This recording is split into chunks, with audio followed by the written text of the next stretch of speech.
Siapa sih menggugat dalam hak betul itu? Dari tadi gue nyari perasaan gak ketemu-ketemu deh. Bro, eh, datang dari mana lu? Perasaan gue dari tadi sendiri deh. Gue cinta tuh buat bantu lu dapat nilai A di banyak Padui. Oh gitu. Jadi penggugat dalam hal itu. Jadi berdasarkan pasal 23 ayat 1 UU Petun menegaskan bahwa seseorang atau badan hukum perdata yang merasa kepentingannya dirugikan oleh suatu keputusan tata usaha negara dapat mengajukan gugatan tertulis kepada pengadilan yang berwenang yang berisi tuntutan agar keputusan tata usaha negara yang disengketakan itu dinyatakan batal atau tidak sah dengan atau tempat tuntutan ganti rugi dan atau direhabilitasi. Jadi intinya hanya orang atau badan hukum perdata yang berkedudukan sebagai subjek hukum saja yang kepentingannya terkena oleh akibat hukum keputusan tata usaha negara yang dikeluarkan, dan karena itu yang bersangkutan merasa dirugikan dapat mengajukan gugatan ke pengadilan tata usaha negara untuk menggugat keputusan tata usaha negara. Jadi ngerti kan Jom? Oh gitu ya. Oh, ngerti. Mana nih orang?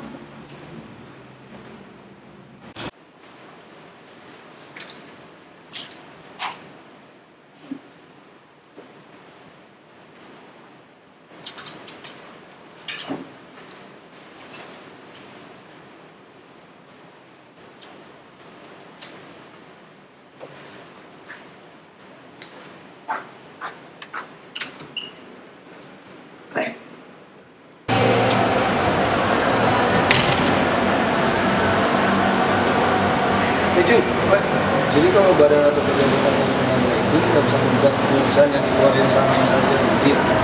Gue sih nggak tahu. Gue nggak cari ketemu. Mana dong nih? Siapa tuh?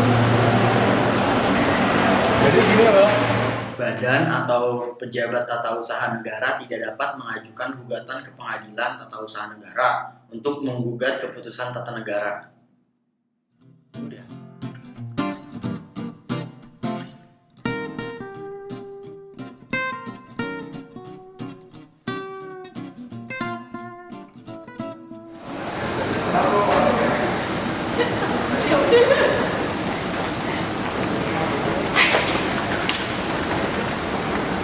Alip, by the way lu udah ngerjain tugasnya si Padui belum?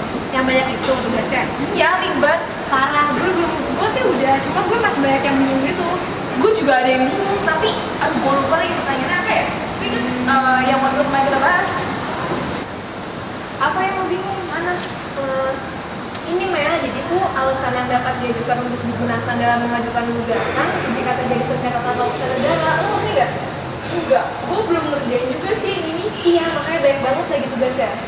Yaudah deh, ntar coba kita cari tahu aja ya atau gimana ya? Kita ke library aja pak, buat cari. Kalian nggak tahu. Jadi gini loh. Alasan-alasan yang dapat digunakan dalam mengajukan gugatan ke pengadilan tata usaha negara terdapat perubahan pasal yang mengatur alasan-alasan tersebut.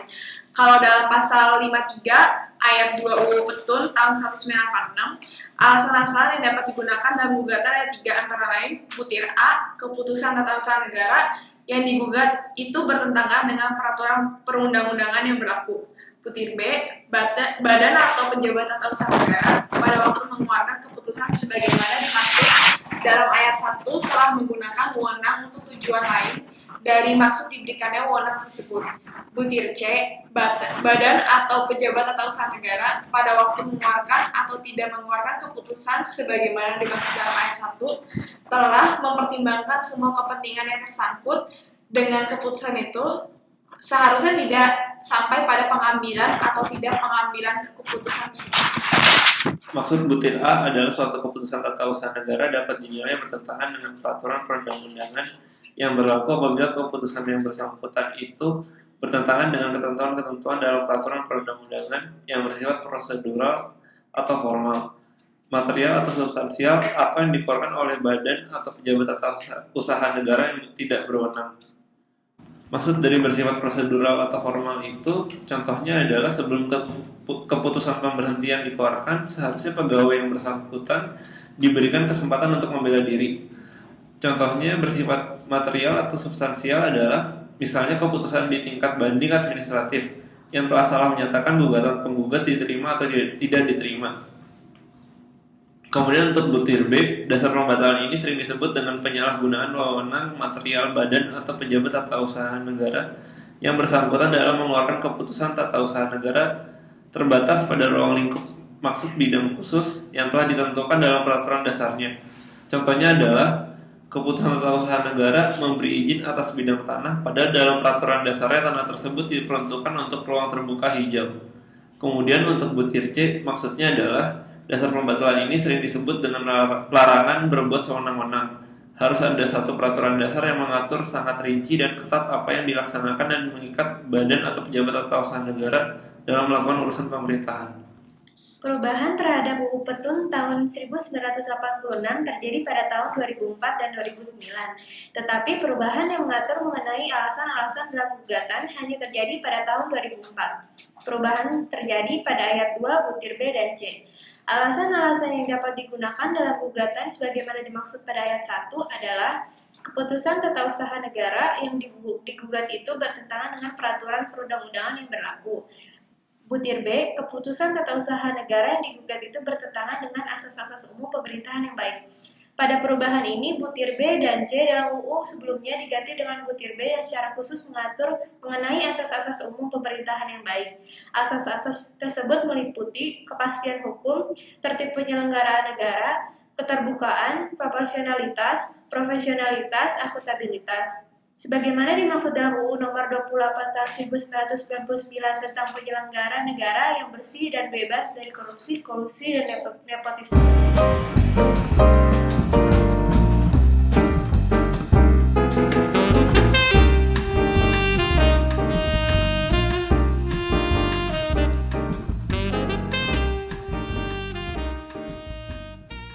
Bedanya gugatan di petun sama di perdata atau pidana apa sih? Mana gue tahu. Gue tau. Kalau di pengadilan tata usaha negara, yang dapat dituntut terbatas pada satu macam tuntutan pokok yang berupa tuntutan agar keputusan tata usaha negara yang telah merugikan kepentingan penggugat itu dinyatakan batal atau tidak sah. Nah, tuntutan tambahan yang dibolehkan hanya berupa tuntutan ganti rugi, dan hanya dalam sengketa kepegawaian saja dibolehkan adanya tuntutan tambahan lainnya yang berupa tuntutan rehabilitasi.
Petun, kompetensi relatif dalam petun itu apa ya?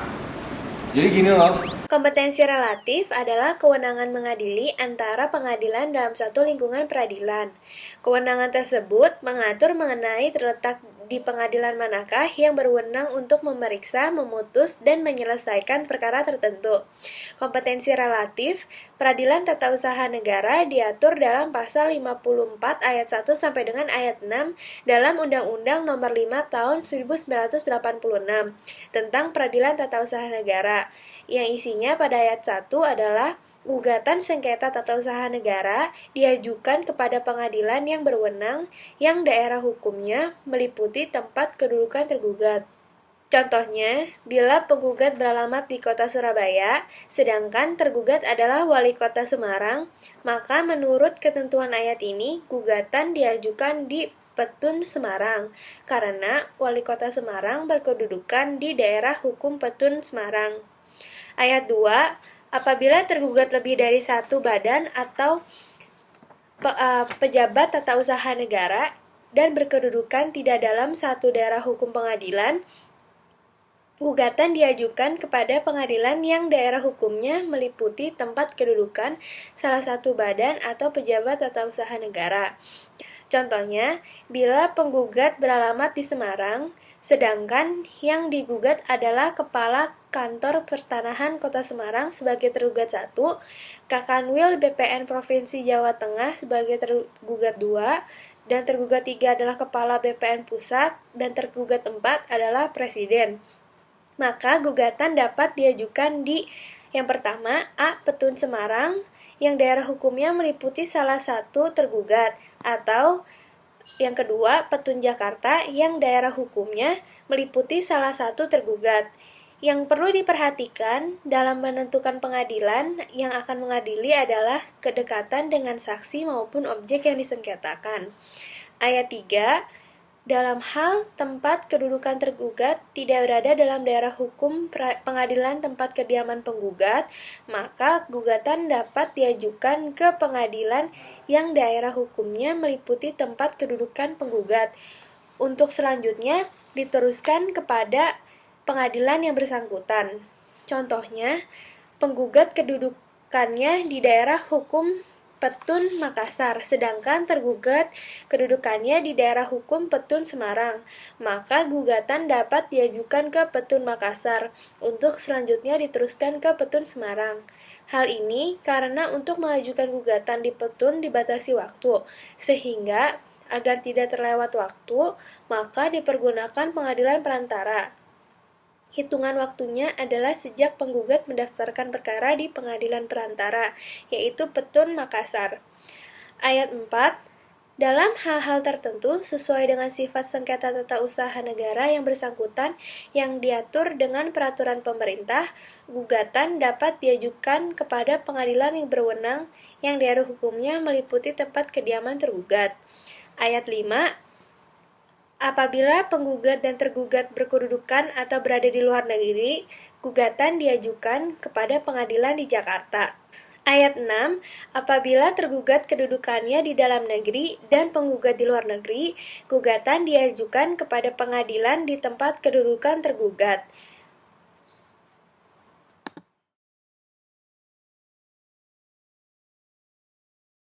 Mengenai tenggang waktu mengajukan gugatan ke Pengadilan Tata Usaha Negara, diatur dalam Pasal 55 Undang-Undang Nomor 5 Tahun 1986 tentang Peradilan Tata Usaha Negara yang bunyinya, gugatan dapat diajukan hanya dalam tenggang waktu 90 hari terhitung sejak saat diterimanya atau diumumkannya keputusan badan atau pejabat tata usaha negara. Selebihnya, dijelaskan dalam Surat Edaran Mahkamah Agung Nomor 2 Tahun 1991 tentang petunjuk pelaksanaan beberapa ketentuan dalam Undang-Undang Nomor 5 Tahun 1986 tentang Peradilan Tata Usaha Negara, yang isinya dalam bab 5 tentang tenggang waktu, yaitu 1. Perhitungan tenggang waktu sebagaimana dimaksud pasal 55 terhenti atau ditunda pada waktu gugatan didaftarkan di kepaniteraan Pengadilan Tata Usaha Negara yang berwenang. 2. Sehubungan dengan pasal 62 ayat 6 dan pasal 63 ayat 4, maka gugatan baru hanya dapat diajukan dalam sisa waktu tenggang sebagaimana dimaksud pada butir 1. 3. Bagi mereka yang tidak dituju oleh suatu keputusan atau usaha negara tetapi yang merasa kepentingannya dirugikan, maka tenggang waktu sebagaimana dimaksud pasal 55 dihitung secara kausuitis sejak saat ia merasa kepentingannya dirugikan oleh keputusan tata usaha negara dan mengetahui adanya keputusan tersebut.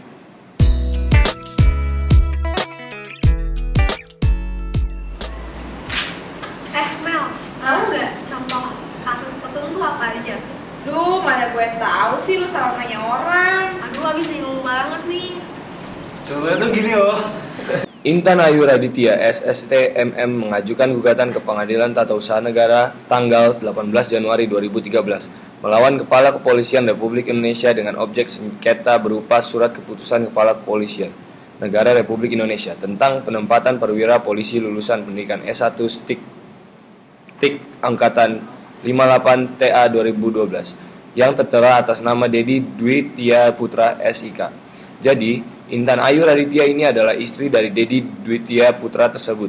Ia merasa kepentingannya dirugikan oleh dikeluarkannya surat keputusan Kepala Kepolisian Negara Republik Indonesia atas penempatan perwira Polri yang tertera atas nama Dedi Dwitya Putra.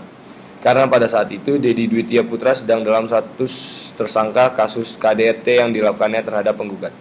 Padahal, menurut Undang-Undang Nomor 2 Tahun 2002 tentang Kepolisian RI dan Peraturan Pemerintah Nomor 2 Tahun 2003 tentang Peraturan Disiplin Anggota Kepolisian Negara RI, bahwa anggota Polri yang sedang dalam status tersangka tidak diperbolehkan mengikuti pendidikan atau diberhentikan dari mahasiswa STIK karena terlibat tindak pidana. Namun tergugat, yaitu Kepala Kepolisian Republik Indonesia, tetap mengeluarkan objek sengketa tersebut dengan terlebih dulu meluluskan yang bersangkutan, yaitu Dedi Dwitya Putra, kemudian menempatkannya. Penerbitan surat keputusan Kepala Kepolisian Republik Indonesia adalah cacat hukum karena bertentangan dengan UU Nomor 9 Tahun 2004 tentang perubahan atas UU Nomor 5 Tahun 1986 tentang Petun, yaitu 1. Bertentangan dengan peraturan perundang-undangan yang berlaku di mana sebelum penempatan tentunya tergugat terlebih dahulu menyatakan saudara Dedi Dwitya Putra telah lulus pendidikan STIK atau petik. Namun kelulusannya telah melanggar peraturan perundang-undangan yang berlaku, karena seharusnya tergugat melakukan siding kode etik kepolisian terlebih dahulu sebelum menetapkan kelulusan dan penempatan saudara Dedi Dwitya Putra, mengingat yang bersangkutan telah terbukti menjadi tersangka. Dan 2. Bertentangan dengan asas-asas umum pemerintah yang baik, yaitu asas kecermatan formal dan asas kepastian hukum.